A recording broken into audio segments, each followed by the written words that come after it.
You know that feeling, right? You're just minding your own business and you feel it. A pair of eyes locked onto you. You look over and it's a baby, just staring with this unblinking intensity that's, well, it's kind of weird. But what's actually going on behind that gaze?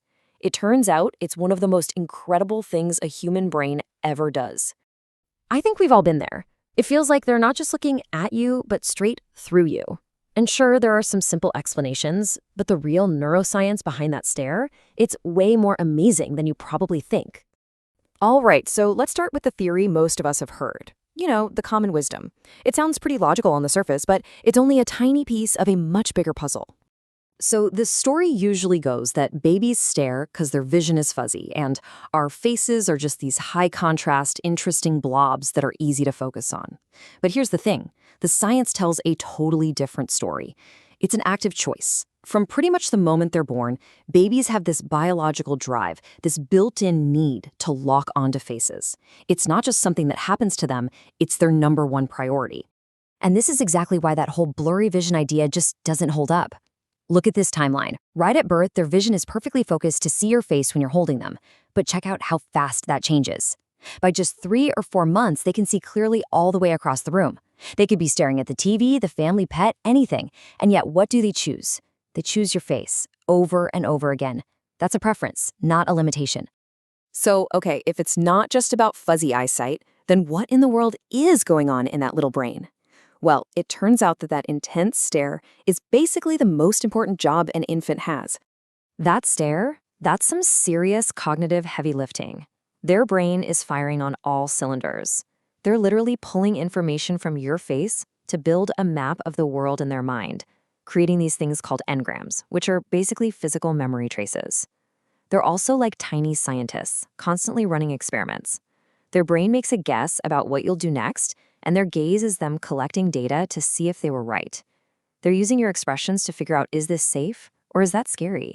And get this, it's the very foundation of learning language, helping them connect the words you say to the things you're both looking at. And that leads us to maybe one of the most mind-blowing ideas in all of neuroscience, something called neural synchrony. It's wild. When you and a baby lock eyes, your brainwaves literally start to dance in rhythm with each other. They sync up. This creates this shared brain state, this deep connection that is the absolute perfect condition for them to learn and for you to communicate. So what does that really mean? It means the baby isn't just a passive observer. They are actively latching their brain onto yours. That stare is how a new brain uses a mature one as a kind of template, a scaffold, to figure out how to be human. It's a direct brain-to-brain download of social and emotional information.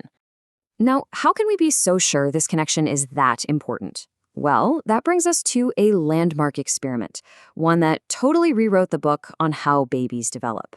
Back in 1975, a researcher at Harvard named Dr. Edward Tronick wanted to test just how deep this infant expectation for social connection really goes.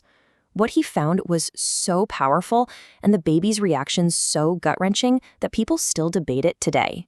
It's called the still face paradigm. The setup seems so simple. First, a parent just plays with their baby like normal, smiling, cooing, all that good stuff. But then they get a signal. They turn away for a second and turn back with a completely blank, still face.